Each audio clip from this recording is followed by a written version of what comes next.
ګرانو کتونکو نورو ویډیوګانو لپاره لاندې سرې بټنې باندې کلیک وکړئ، یعنی زما چینل در سره سبسکرایب کړئ او ورسره په ګنګړي باندې هم کلیک وکړئ ترڅو د نوي ویډیوګانو خبرتیا تاسو ته په اسانۍ سره درکړي. السلام علیکم ورحمت الله وبرکاتہ. ګرانو ملګرو، نن درته د بلې ویډیو سره حاضر یم. هغه ویډیو ده د غاښونو او د خولې پاکوالي په باره کې. هیله لرم چې تاسو به جوړ روغ یاست. الله تعالی قرآن شریف کې فرمایي ان الله يحب التوابین ويحب المتطهرین. بشکه الله خوښوي هغه کسان چې توبه کوونکي دي او هغه کسان چې پاکي اختیاروونکي دي. پیغمبر علیه السلام حدیث کې فرمایي الطهور شطر الایمان، پاکوالی د ایمان حصه ده. د آیت او د حدیث نه دا معلومیږي چې په اسلام کې موږ ته د پاکوالي په باره کې ډیر تاکید شوی دی. په بل عبارت که موږ وګورو د دې حدیث مطلب دا دی هغه کسان چې د پاکوالي مراعات ته پام نه کوي نو هغه د بشپړ ایمان څښتنان نشي کېدی. پاکوالی یو مهمه برخه بدن او په ځانګړې توګه د خوله او د غاښونو پاکوالی ده.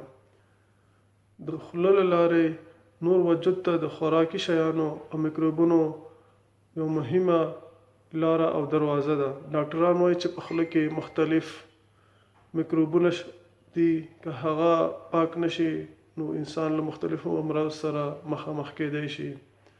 نو که موږ غواړو چې د ښه صحت څښتنان اوسېږو نو باید موږ د دغه دروازې له لارې د میکروبونو داخلېدو مخنیوی وکړو، یعنې مطلب خپل غاښونه او خوله پاک وساتو. او د غاښونو او د خوله پاکوالي کې مسواک وهل ډېر اهم رول لوبوي. پیغمبر علیه السلام موږ ته د مسواک استعمالولو په باره کې ډېر تاکید کړی ده. پیغمبر علیه السلام فرمایي لولا ان اشق على امتي لامرتهم بالسواك مع كل وضوء، یعنی زما په امت باندې دا سخت نه تمامېده نو ما به د هر اوداسه کې د مسواک کارولو امر کړی. بل حدیث کې راځي حضرت عایشه رضی الله تعالی عنها فرمایي کله به هم چې رسول الله صلی الله علیه وسلم کور ته داخلېدو نو مسواک وهلو باندې به پیل وکړو. یو بل حدیث کې راځي حضرت ابو حذیفه رضی الله تعالی عنه روایت ده کله به چې رسول الله صلی الله علیه وسلم له خوب نه راپاڅېدو نو غاښونو باندې به مسواک وهلو او غاښونه به پاکول. ملګرو، تاسو ته به بل دلته دا خبره دا وکړم چې کله موږ خوراک وکړو د خوراک نه بعد باید موږ دا ځان کې دا عادت پیدا کړو چې د غاښونو خلال وکړو.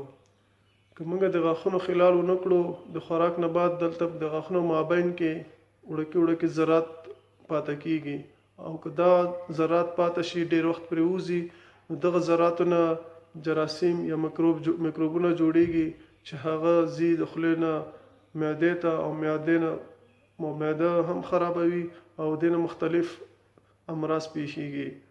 ځکه معدې ته وایي ام الامراض.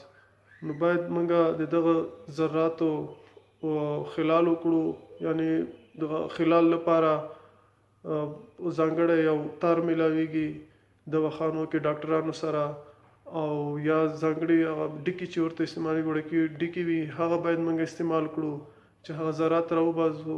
او که دا همداسې پاتې شي نو د خولې کې بدبویي پیدا کیږي او هغه نه جراثیم یا میکروبونه جوړ شي او هغه ځي معدې ته او انسان مختلف امراضو باندې اخته کیږي. او ملګرو، تاسو هیله لرم چې تاسو به انشاءالله په دغه باندې عمل کوئ او د خپل صحت خیال به ساتئ.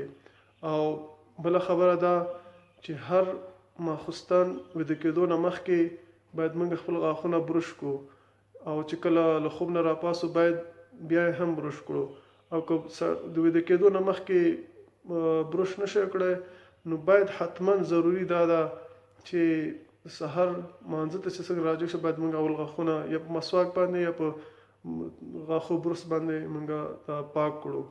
او که دا پاک نه کړو د خولې نه بدبویي دي سړي خیزي او دې سره نور امراض پیښیږي. یو کس که تاسو سره خبرې کوي ته ورته څنګه کې ورسره خبرې کوي نو هغه هم په عذابېږي نو دې سره زموږ په شخصیت باندې ډېر بد اثر کوي. لہذا موږ په دې باندې ډېر اهمیت ورکړو د خولې او د غاښونو پاکوالي باندې. السلام علیکم.